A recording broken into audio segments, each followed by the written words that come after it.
peut s'inspirer. C'est pas une méthode, c'est ça que tu veux dire. Si, il y a quand même des méthodes dedans, parce qu'il parle des positions, il parle des différents types de femmes, des différents types d'hommes, mais c'est aussi un code de vie, non? Un mode de vie. Dans le Kama Sutra, ils décrivent les différentes formes des femmes, différentes formes des hommes, et les différentes positions qu'on peut prendre pour alimenter ça va pas au-delà. Mais c'est un mode d'emploi, on va dire. Et il paraît que le Kama Sutra aurait été écrit par un homme qui était élevé par des femmes. Je sais pas si tu as entendu ça. Qui était élevé par des femmes qui étaient des devadasis à l'époque. Il y avait des devadasis, vous savez, c'était des prostituées sacrées. C'était des femmes qui étaient considérées comme supérieures aux autres femmes d'ailleurs. Hein, les prostituées, les devadasis, bon, maintenant ça n'existe pas, c'est perverti, mais à une époque, ces femmes, c'était les initiatrices de l'amour. Donc elles étaient au-dessus des autres femmes. Elles étaient considérées comme des super femmes. Ces devadasis enseignaient donc l'art d'aimer, en principe, elles étaient formées peut-être rapprocher des geishas au Japon, dans différents arts. Et l'homme qui a écrit le Kama Sutra aurait été élevé dans ce milieu avec des femmes c'était un des enfants d'une devadasis, et il a été élevé que là-dedans avec les femmes. D'accord, merci. Si on voit ça sur les temples, ça sert certains, on va regarder ça. Parce qu'il y avait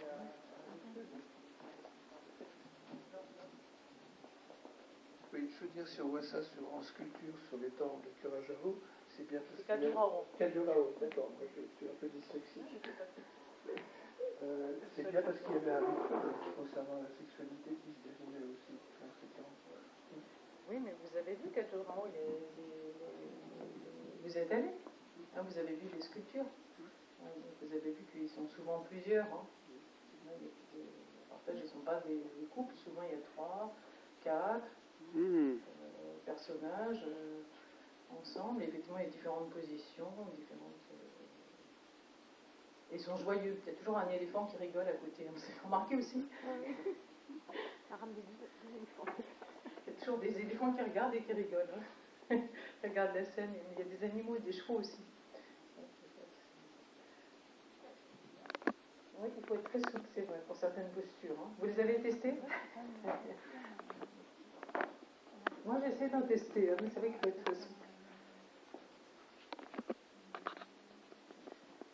Mais disons que ça donne, c'est joyeux. Hein. Les scènes, elles sont toujours joyeuses. Hein. Les gens sont souriants, ils s'amusent. On voit bien que c'est pas du tout quelque chose de triste. Hein. C'est vraiment toujours très joyeux. Hein.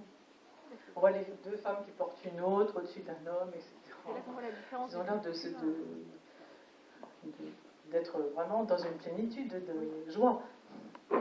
Est-ce qu'on peut penser que, par exemple, les femmes vont partir en quête du meilleur partenaire possible, celui qui va leur permettre d'aller le plus loin possible?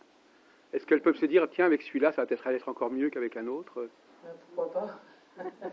Pourquoi pas? Faut faire une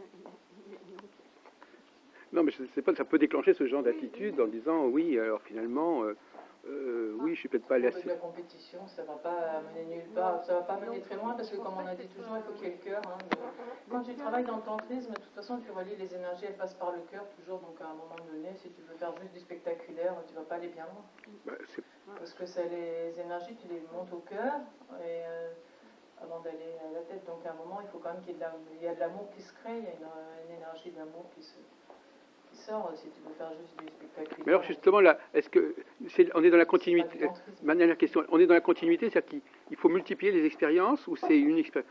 Par exemple, chaque fois que la relation a lieu, ça permet d'aller plus loin?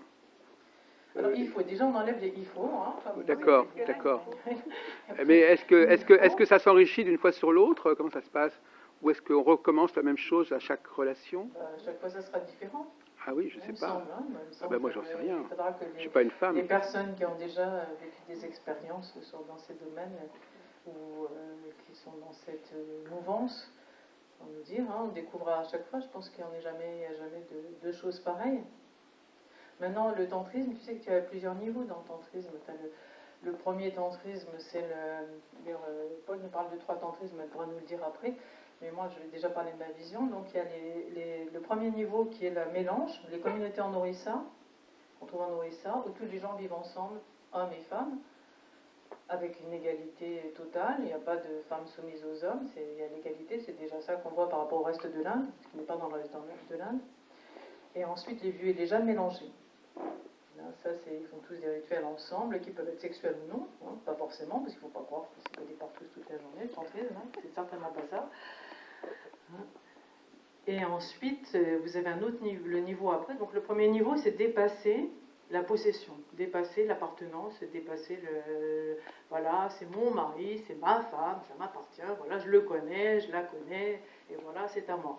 Donc ça, on dépasse la possessivité, la jalousie, on rentre dans l'énergie de l'autre, et voilà, les autres sont vus comme des énergies, comme des, bon, on peut utiliser un autre terme, si vous en trouvez un autre, vous me le dites, comme des êtres à part entière, et on fait un échange énergétique avec une personne, quand on a une relation. Il n'y a plus de jalousie, il n'y a plus de possessivité, on apprend déjà à dépasser ça. Ensuite, il y a le deuxième niveau qui est avec les couples fidèles. Et là, c'est l'alchimie tantrique de deuxième niveau. Et ça, c'est avec son partenaire, qui est un partenaire alchimique, donc qui est en correspondance avec nous, qui est dans une alchimie qu'on peut trouver par l'astrologie ou par différentes façons. Et ensuite, là, vous pratiquez le vrai tantrisme qui est plutôt exclusif parce que c'est une énergie qu'on fabrique à deux, qu'on peut bien sûr transmettre à l'extérieur, puisqu'on peut bien sûr aider d'autres personnes avec cette énergie, puisque c'est comme tu disais, il faut s'occuper des autres. Très bien. Déjà par soi, on commence. Mais bon. Voilà, et après qu'on peut répandre à l'extérieur. Et là, c'est comme c'est un échange énergétique qui se passe, qui s'alimente avec ces deux personnes, ça reste dans un couple en fidélité. Il n'y a plus cette idée de vouloir absolument, il n'y a plus cette notion de possessivité. Mais alors, est-ce que justement, dans les réunions que tu fais, à un moment donné, les femmes parlent de ce qu'elles ont vu? Ah oui, parce que moi je fais des groupes avec des femmes, dans mes groupes, je fais aussi des cours sur la sexualité où les femmes sont ensemble et les hommes ensemble. Donc les femmes parlent entre elles. Et mais les hommes, ils n'ont rien à dire parce qu'ils n'ont rien vu. C'est pas eux qui. Non, mais je veux dire. Les hommes, ils ont aussi une sexualité. Oui, non, je veux dire qu'ils n'ont pas eu accès à ces niveaux supérieurs de conscience. Donc, est-ce qu'à un moment donné, les femmes vont communiquer aux hommes ce qu'elles ont vu? Bien sûr, mais voilà. C'est en échange. Comment tu peux dire ça? Je me suis fait mal comprendre. C'est pas les femmes qui vont toutes seules. Quand elles vont chercher des informations, elles les ramènent aux hommes. Donc c'est ça que je voulais savoir. C'est par rapport aux hommes qu'elles les ont, c'est eux qui les propulsent aussi. Voilà. Comme c'est centralisé. Donc à un moment donné, dans ces réunions, à un moment donné, les femmes vont transmettre ce qu'elles ont vécu sur l'autre plan. Oui, bien sûr, mais elles vont le transmettre en fonction de si ça concerne tout le monde ou ça concerne qu'une personne aussi. Ça dépend. Si tu es conscient, il faut être conscient déjà. Mais est-ce que tu peux nous donner un échantillon de ce qui est, du genre de choses, de ce qui est transmis, du genre de choses qu'on peut transmettre? Qu'est-ce qu'on apprend? Parce qu'on ne sait pas, on parle de champ de conscience, mais qu'est-ce qu'on apprend? Qu'est-ce que vous apprenez, vous, les femmes? Parce que c'est de parler, c'est comme quand on veut définir la conscience. Vous avez vu ce qu'on a dit, quand on veut définir la conscience, quand on veut définir Dieu, quand on veut définir l'énergie, quand on veut définir l'amour. Est-ce que c'est comme la conscience, c'est être dans la conscience, elle se définit déjà même pas parce qu'on est dedans. Donc comment peut-elle communiquer à ce moment-là? Parce que quand tu prends des informations, tu peux les transmettre par justement le verbe. Oui. Ou la façon d'être.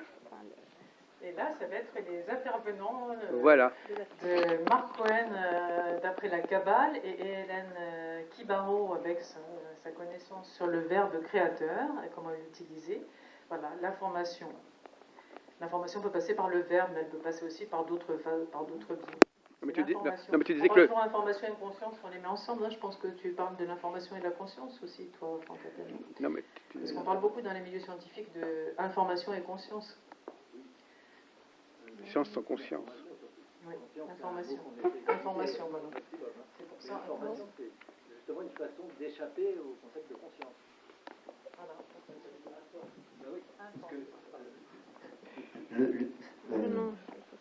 Dire que l'univers est constitué d'informations, beaucoup de choses comme ça, on dit souvent ce genre de choses, c'est une fuite quelque part, parce qu'il faut bien que ce soit l'information de quelque chose. C'est pas l'information n'est pas en soi comme ça, il faut qu'il y ait quelqu'un qui soit informé. Donc ça permet d'échapper à la conscience. Je ne sais plus comment ça s'appelle, c'est que l'univers était préinformé. Oui, mais alors il faut qu'il y ait un support pour qu'il soit préinformé. Donc ça permet de tourner en rond ce genre de conception. Oui, il faut déjà qu'il y ait un univers. Alors sans information, est-ce qu'il peut y avoir un univers sans information? Après, il y a des informations. Bon, c'est pareil quand tu es né.